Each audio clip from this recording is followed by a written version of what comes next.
On today's show, the Atlanta Hawks are still on their longest road trip of the season, but in the meantime, the trade deadline is 1 month away as I'm recording this on Monday. There's plenty to discuss, including your mailbag questions. We'll get into all of that coming up. You are Locked On Hawks, your daily Atlanta Hawks podcast. Part of the Locked On Podcast Network. Your team every day. Hello, friends. Welcome to episode 1881 of the Locked On Hawks podcast. I am your host, Rowland, coming to you on a Monday here in early January. And today's podcast is brought to you by the folks at FanDuel Sportsbook. For big upsets to game-winning drives, the NFL playoffs are better at FanDuel. And if you're a new customer, you buy $5. You get $200 in bonus bets, guaranteed win or lose. And the place to go is FanDuel.com to get started. I also want to encourage you at the top of the show, as I always do, to make us your first listen each and every day here at Locked On Hawks. Check us out and subscribe to the podcast anywhere you find your podcast. That includes YouTube, so please like the video as you are watching it on that platform. And the Hawks are still on the West Coast. We'll get into some of that stuff in the course of this podcast, but in the meantime, it's a two-day break between games. If you missed it, I broke down both losses in Los Angeles, late nights on Friday and Saturday, so this podcast are still very relevant at this point in time. But as I'm recording this on Monday, January 6th, we are 1 month away for the deadline to make trades in the NBA. The deadline is this year, Thursday, February 6th, and that will be the focus of today's show from a salary cap perspective, seeing where the Hawks are in the market, and we'll use your mailbag questions to dictate the topics on the show today. So again, just kind of a standalone episode in some respects, but the Hawks are in the middle of this road trip, and we'll kind of go back to game mode on Tuesday after they play in Utah. But first off, we'll just start here. A question from Malachi, who says, are the Hawks buyers or sellers at the trade deadline? Very simple question. Obviously, there's more of a nuanced answer than there sort of a yes or no there from Malachi. And by the way, if you ever want to send in questions, you can do so in a variety of different ways. You can send them to me on Twitter/X at Locked On Hawks or at BT Rowland. I'm also on Blue Sky at BT Rowland, or you can email the show at lockedonhawks@gmail.com. Or if you're a patron of mine at patreon.com/BT Rowland, you can send in questions there as well. So overall, I would say the Hawks are more likely to buy than sell at this moment. They're currently 18-8 team. That's not, of course, special, but it is ahead of where they were projected to be by most people this year. It's kind of exactly where I thought they would be, but they were projected, as a reminder, people keep forgetting this, the Hawks were projected to win somewhere in the mid-30s this year by Vegas and the market and all of that. So they're ahead of schedule on that front. And in the Eastern Conference, 500 is only a half game out of fifth place in the standings, as I'm talking about this right now on Monday afternoon. As we'll get to more later on in the podcast, the Hawks do have very clear needs they can sort of address by quote-unquote buying at the deadline. What I would also say is, like I have been saying all season long, it's kind of a transition season for the Hawks where they're trying to figure out all kinds of like things for long-term more than they're really focused 100% on how good they are right now. They do want to win now, very clearly, but it's still more of a taking stock, setting things up for the future kind of year for the Hawks. And that means evaluating guys like Capella and Bogey and Nance, who are on the older side, of course, on shorter contracts or whatever. But even guys like Hunter before his recent shooting barrage, or someone like a Kongwu or Bufkin, who are not like untouchables. Will they be around long-term in big roles, for example? The Hawks have tried to trade Hunter in the past. I'm not sure if they're going to do that anymore after this run that he's on right now. But still, there's some flexibility on this roster up and down between the expiring guys, the old guys, and even the younger guys who are signed long-term, but who are not the inner circle core pieces that Trey and Jalen and Reece Shea are at this point. And Dyson Daniels, I would also add. So I wouldn't fall on the floor if they made a future-facing move that people might describe as selling with someone like Bogey or Capella, that I think would probably make them worse in the short term if some of those deals were to happen. But, for example, I think like most realistic deals involving Capella, this is not going to satisfy fans, I understand that, would probably make the team worse. I understand people want their long-term center. Like, I think there's always a out-of-line number of people who focus on center whenever the Hawks lose. It's like, oh, what do you need a center? We need a center. Yes, the Hawks could certainly be in the market for a long-term upgrade at center. I wouldn't say otherwise. But those guys are generally not going to be available in season who are clearly better than Capella and Okongwu. That's just what the Hawks are going to be dealing with. But Capella is expiring. If the Hawks were to trade him for a future-facing package, they would get worse in the short term. I do believe that. But there are deals that would also make sense for them, especially because Capella is expiring. That's just one example there. Overall, I would still say the Hawks are likely, or at least more likely to be buyers than sellers, quote-unquote, if you want to look at it that simply. I don't know how much of a big swing they're looking to take right now as far as like really going in on this year in the future. For me, my big platform would be if you're going to buy, if you're the Hawks, it needs to be a deal that makes sense for you long-term. What you don't want to do is push in for a guy on a short-term contract for the short-term gains. Because look, short of acquiring someone that the Hawks probably can't acquire, they're not going to be a title contender this season. So you need to look long-term. Yeah, you can make a bigger trade if it's a player that you can keep long-term who makes sense with your core.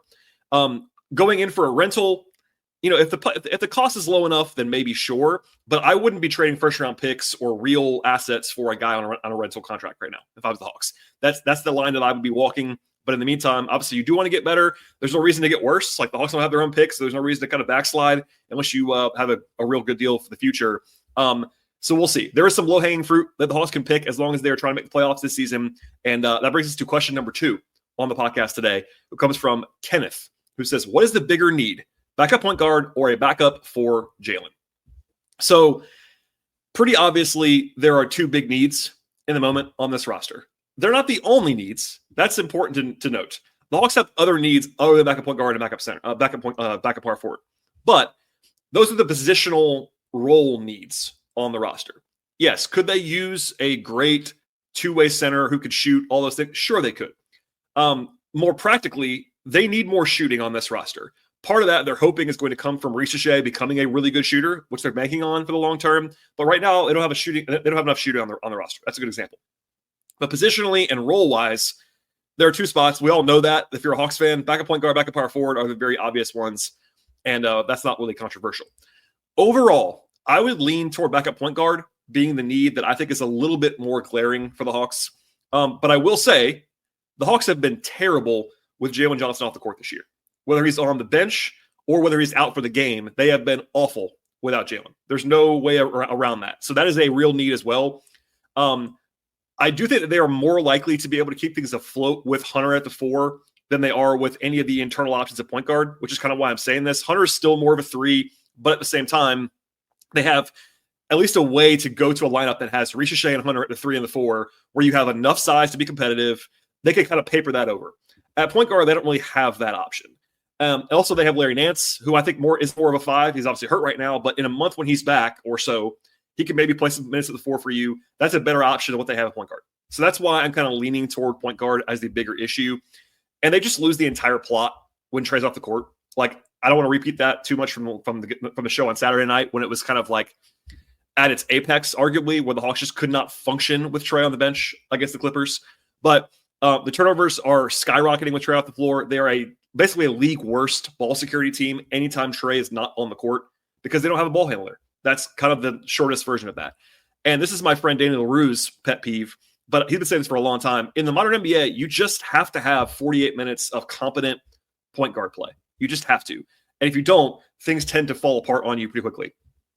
And another thing here is that this particular roster construction the Hawks have really, really needs creation at point guard because of the aforementioned lack of shooting that they have, which has been papered over. Trey makes things look a lot better than they actually are sometimes because he's the best passer in the world, probably, at least at the guard spot. And there isn't much space to navigate. And when Trey's off the court, it makes it even more stark. Like, for instance, V. Krejci's not a point guard. He's just not. Everyone knows that. I think the Hawks know that even. But if you put him out there with Dyson and Ricochet and another, other like non-shooter, like you don't have a lot of spacing either. Non-shooting centers that the Hawks have, et cetera, et cetera. If you go with V or Dyson or Keaton Wallace at point guard, they're already overstretched in the role. And then it's magnified by not having other juice elsewhere. Like, I do think that it would help if help the internal options like Veet, like Keaton, like Dyson, if Bogey was the Bogey from last year. So far this year, he hasn't been. So we haven't been able to see that. Hopefully that comes back. He's been banged up. Hopefully gets healthier and more consistent. But even with Bogey at full strength, it would still be a question mark. It already was a question mark coming in the season. People have kind of forgotten this. Look, whether you buy into Kobe Buffkin or not, the Hawks drafted Kobe Buffkin in the first round 18 months ago. They were obviously planning on him being the backup point guard this year. Now, that was already a risk, which I discussed a lot this summer. Like, they had to have some backup plan. They didn't really have that. But even then, it's more magnified because Kobe is out for the season. That is why that's even more of a stark need right now. And when I say, like, they have to be able to have a legitimate guard who can create offense for himself and other people. And that means beating your man with confidence off the dribble, being able to run a pick and roll, like just operate an NBA level offense is not a low bar. You have to have that player to do that. And it's really unfortunate that the guys who are available easily, like on the two-way market or on the free agent market, don't really do that. Like, I've mentioned this before, but people always want to talk about Dennis Smith Jr. If Dennis Smith Jr. was an offensive player the way he's a defensive player, it would make a lot of sense. But he's an NBA level guard for sure. Like, he's a better player than Keaton Wallace, I think. But as far as strengths and weaknesses, he can't create and run an offense, which is why the whole reason the Hawks would bring in a player right now is to be able to do that, and he can't do that. So it's like, okay, I get it. Overall, I'll stop now. Overall, I would say backup point guard is the biggest need. That does not mean that they don't need a backup power forward too, because they do. But in the meantime, the question was choose one, basically, I would choose backup point guard to fix. I think the floor would be raised a little bit more if they had someone back up Trey. And look, the disaster scenario that we won't talk about beyond right now, knock on wood, is if anything happens to Trey or Jalen long term, like for a couple weeks or even longer than that, the Hawks are pretty much drawing dead as far as like being this same quality of level team without either of those guys. In the meantime, if they're out there, if they're around, I would pick backup point guard, but I could see both arguments for sure, and we'll leave it there for now. All right, more questions to come in a second, including one about Jimmy Butler that I'll talk about in just one moment. Today's show is brought to you by FanDuel Sportsbook, and from big upsets to game-winning drives, the NFL playoffs are better with FanDuel Sportsbook. Right now, new customers can bet $5 and actually get $200 in bonus bets guaranteed. That's $200 in bonus bets, win or lose at FanDuel. The app at FanDuel Sportsbook is really easy to use. It gives you everything that you should need to place your bets all in one place, and there are so many ways for you to pick up a W this season with FanDuel. That means everything from over-unders to point spreads, money lines, player props, and game props, day future bets, same-game parlays, live betting, and so much more. The app at FanDuel is also safe and secure. They cover the entire range of sports as well. That includes the NBA, which we talk about all the time on the podcast, plus the NFL and the playoffs, college football, college basketball, WNBA, MLB, hockey, golf, tennis, soccer leagues all over the world, F1 stuff, NASCAR and auto racing side, boxing, MMA, and so much more. And the place to go is FanDuel.com to join up right now today. When you do, you can start with $200 in bonus bets. That's $200 in bonus bets at FanDuel.com. Make this playoff season unforgettable with FanDuel Sportsbook, an official sportsbook partner of the NFL. All right, a question now from Emmanuel, who says, I saw a rumor about the Hawks and Jimmy Butler. Does he make sense, and will we have everything to trade for him? I'm not picking on the question, so Emmanuel, forgive me. But to be very clear, there is no rumor about Jimmy Butler and the Hawks. Very clear about that. I'm sure there was a fake trade or something like that somewhere, or maybe some Twitter reporting or whatever. There has been no credible reporting about the Hawks and Jimmy Butler. There's no rumor. That's not an actual thing. Just to be very clear about that. But answering the question beyond that, does he make sense? I would personally say no. I'm sure that some people would disagree with me on that. And I do understand why people are asking the question, but I'll kind of go through why I'm saying that. For reference, Jimmy Butler is really good still. He's a multi-time All-Star, been in the finals twice.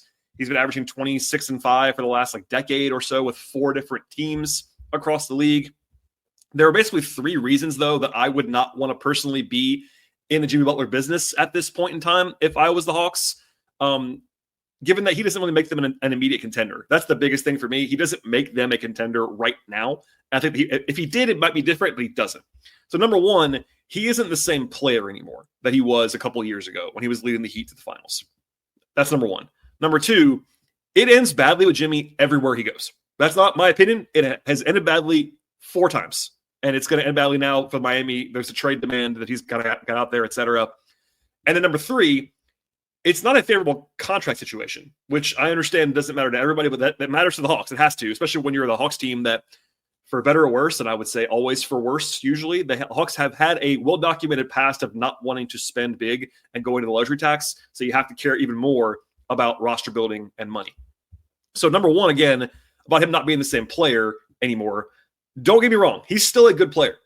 He's 35 years old, he's still a good player, but he's getting worse, as most guys at that age do. Basically, everyone other than LeBron tends to decline at 35 years old. He's playing less than he ever has, for good reason, minutes per game wise. He's shooting less than ever. He doesn't really create the same advantages anymore as an offensive player. He isn't the same athlete defensively. He's still a good defender, good, big physical guy. He can ratchet it up, but on a play in, play out, game in, game out basis, he's not the same player anymore. He's still very good, but not a superstar anymore like he was maybe a few years ago. He can't carry the workload that he used to be able to carry on offense.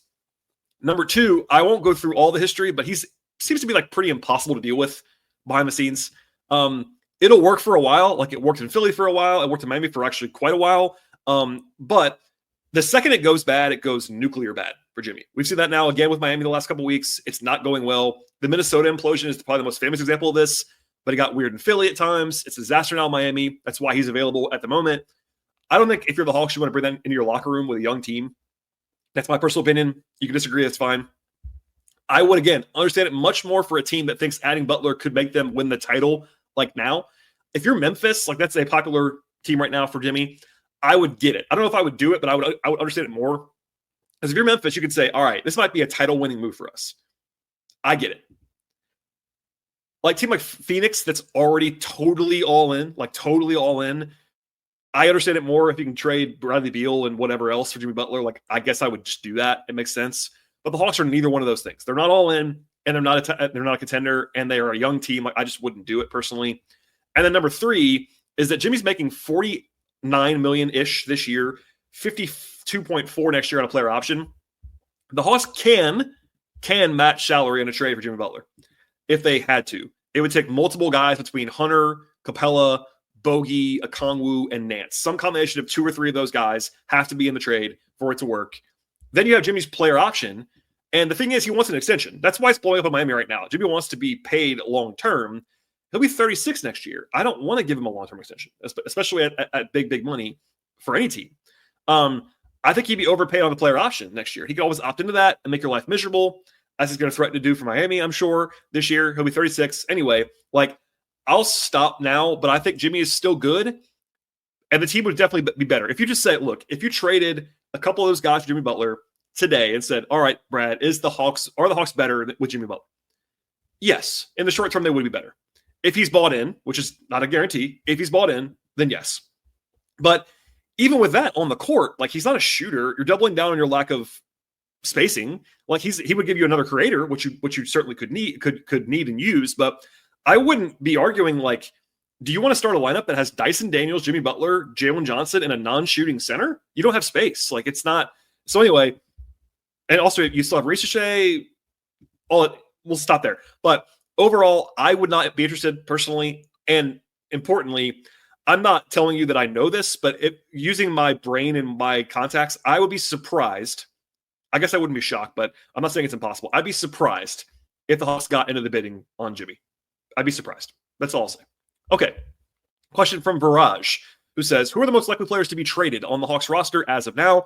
I guess Cody Zeller, but who else? So yes, I would say Zeller is number one on the list, probably. That's the reason that he's still on the roster, to potentially use his matching salary. I won't rehash that whole thing now, but the Hawks could cut him, and they haven't, because they're trying to maybe use him as a trade piece. That is useful matching salary. If he's still on the roster in February after the deadline, they'll cut him, I think. But anyway.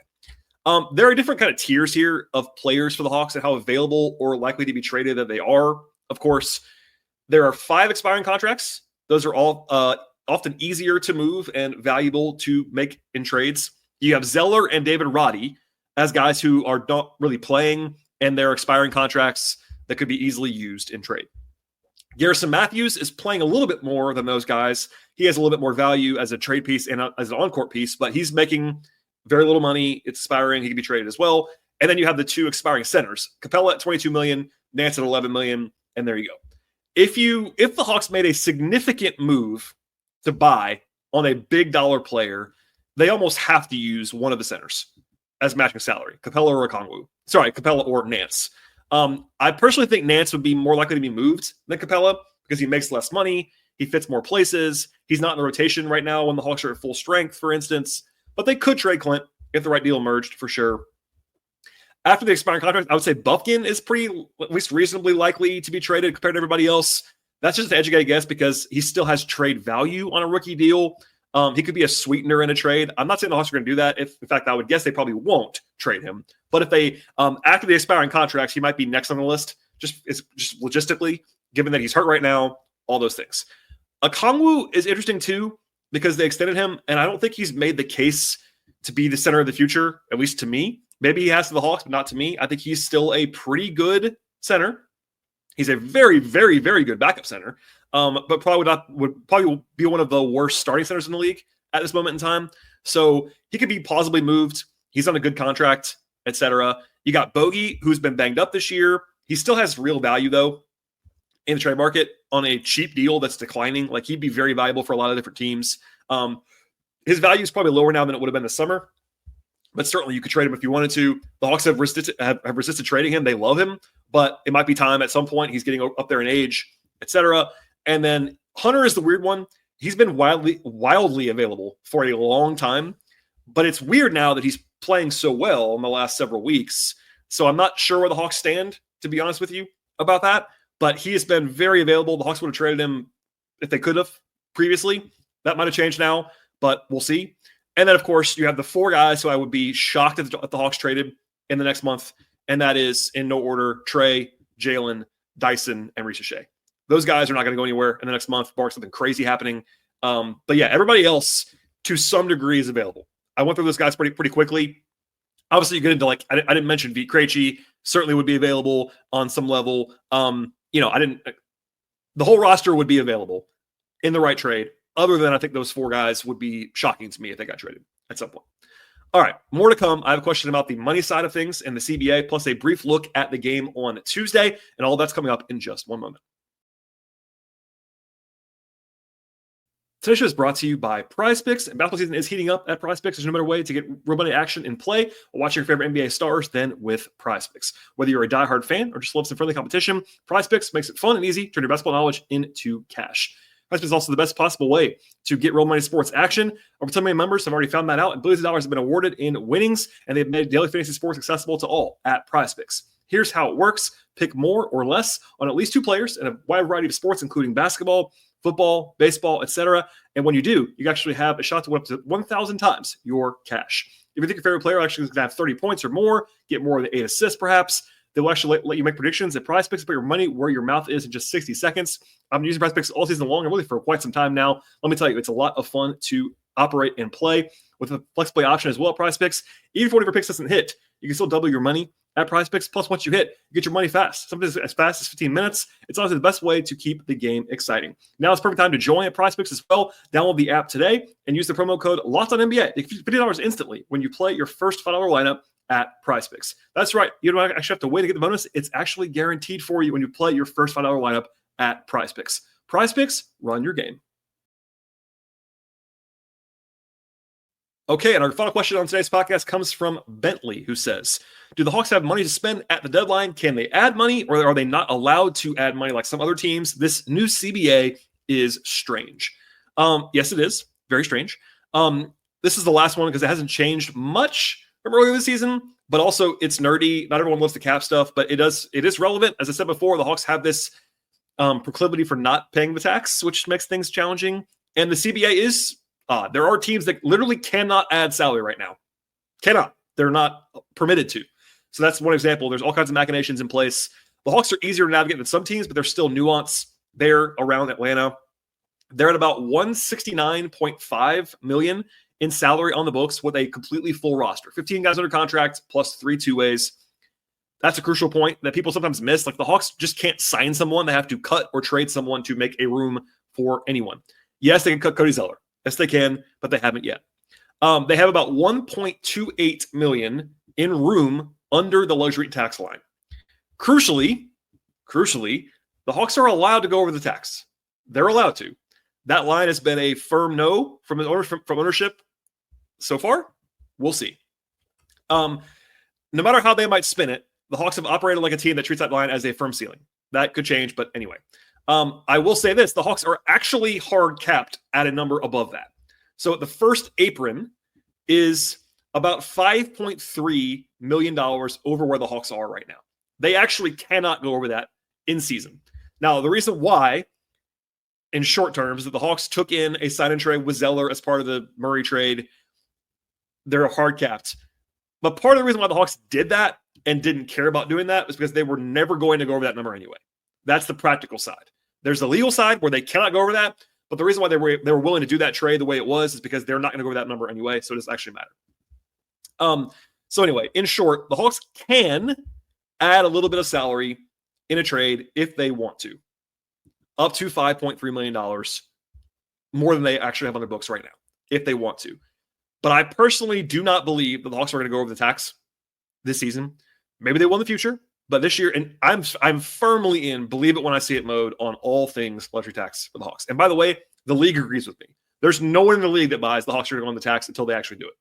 Too many times they just have obviously made moves that were predicated on not going on the tax. And this year's roster construction is a good example of that.